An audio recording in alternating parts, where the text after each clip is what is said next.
Imagine waking up 4,500 years ago in a city unlike any other. A city larger than both ancient Egypt and Mesopotamia combined, a place of extraordinary precision and order.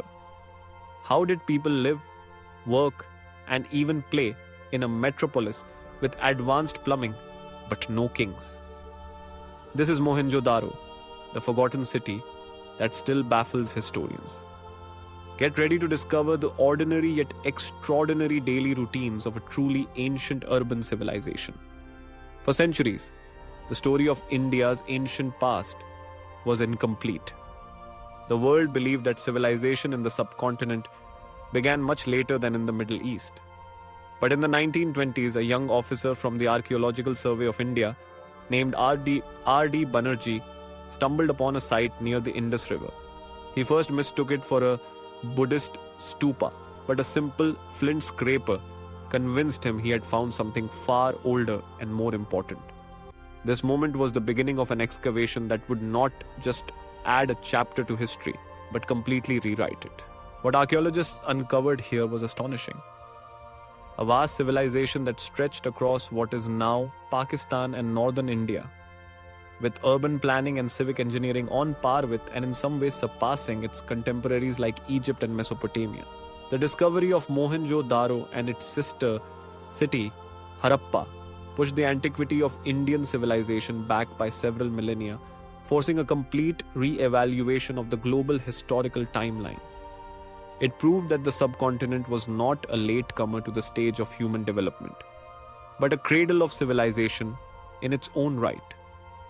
What was life like for the tens of thousands of people who called this city home? The archaeological evidence, from the homes themselves to the artifacts left behind, paints a vivid picture. Your day would begin just as it does today, with a focus on hygiene. The vast majority of houses had a private bathroom and access to a shared well, which was a technological marvel for its time. You might step onto a specially paved bathing platform, the wastewater draining out into a sophisticated covered sewer system that ran beneath the city streets. Your home, made of standardized fired bricks, might be 2 stories tall with an inner courtyard, a sign that while this was a civic-minded society, some social hierarchy existed based on wealth and status. As you walked through the city, you'd see a bustling community of artisans and merchants. The Harappans were master craftsmen, working with copper, bronze, lead, and tin to create tools and ornaments. They were also the earliest known people in the subcontinent to cultivate cotton, which they used to weave textiles and trade across vast networks reaching Mesopotamia. And what about entertainment? While we can't know for sure, artifacts hint at a rich cultural life. Archaeologists have found dice, toys like terracotta monkeys that could climb a string, and figurines of men and women. In a truly remarkable discovery, a piece of pottery was found depicting a scene from the children's story of the Thirsty Crow, a tale that has been passed down for over 4,000 years and is still told in India today. It's a powerful reminder that despite the chasm of time, some things never change. The true legacy of Mohenjo-daro is its incredible urban engineering. The city was built on a precise grid system, with perfectly straight main streets intersecting at perfect right angles. All buildings, from the grand citadel to the smallest homes, were constructed using standardized bricks of uniform size and shape, a feat of organizational genius that would be difficult to replicate even today. This level of precision suggests a powerful, centralized authority was responsible for the planning and construction of the city. The city's public works were a wonder of the ancient world.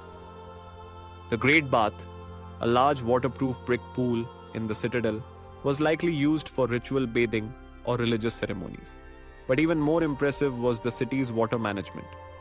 Mohenjo-daro had over 700 wells, providing clean water to an estimated 1 in every 3 houses, a luxury unheard of in most contemporary civilizations. The city's covered drainage and sewage system, made of baked bricks, channeled waste from individual homes to large public sewers that ran beneath the streets, a testament to a society that prioritized public health. This was not a city built for a king, but for its people. The people of Mohenjo-daro remain an enigma.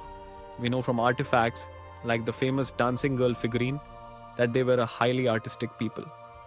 From skeletal remains, we can glean insights into their diet and health, and from their homes and trade, we can infer their way of life. But two of the biggest questions remain unanswered. First, the undeciphered script. For over a century, scholars have tried to crack the code of the Indus Valley script. But without a Rosetta Stone, it remains humanity's greatest undeciphered mystery. Some believe it is a genuine language, possibly with Dravidian roots, while others argue it is a form of proto-writing, a system of non-linguistic signs used for trade or commercial hallmarks, not to record spoken language. And second, their social structure. Unlike Egypt or Mesopotamia, Mohenjo-daro has no evidence of a king's palace, a royal tomb, or a single grand temple. This has led scholars to theorize that the city may have been ruled by a collective body, perhaps a group of civic leaders or religious authorities. This absence of an obvious elite distinguishes the Indus Valley from its contemporaries and makes it one of the most unique societies in all of ancient history. The greatest mystery of all is the end of Mohenjo-daro. By 1700 BCE, the city was abandoned and the entire civilization slowly faded from history. So where did they go? For a long time, the dominant theory was the Aryan invasion, which claimed an invading horde of nomadic tribes slaughtered the peaceful Harappan people. This theory, popularized by archaeologist Mortimer Wheeler, was based on a few unburied skeletons. However, this theory has since been largely discredited, as later research proved the skeletons were not from a massacre, but from poorly buried remains of a later squatter population. The most compelling modern theory suggests a catastrophic climate event that unfolded over several centuries. A gradual drying of the region and an eastward shift of the monsoons would have devastated the agricultural surpluses that sustained the cities. Archaeological evidence shows a multi-stage decline, where the population first adapted to a major drought by changing agricultural practices and moving to different cities. But a second, more severe climate event overwhelmed their resilience, forcing the final abandonment of their great urban centers as people migrated eastward toward the Ganges plain. So what does the rise and fall of Mohenjo-daro teach us today? It teaches us that even the most advanced and organized civilizations are fragile. They can be brought down not by invasion, but by the slow, inexorable forces of nature. The story of Mohenjo-daro is a powerful lesson in resilience, adaptation, and the ultimate impermanence of even the most magnificent human creations. The ruins of Mohenjo-daro may be silent, but their story is a timeless one. What other secrets are buried beneath the sands of time? Join us next time on the Sapta Sindhu Archives as we continue our journey to discover the lost legacies of India's past.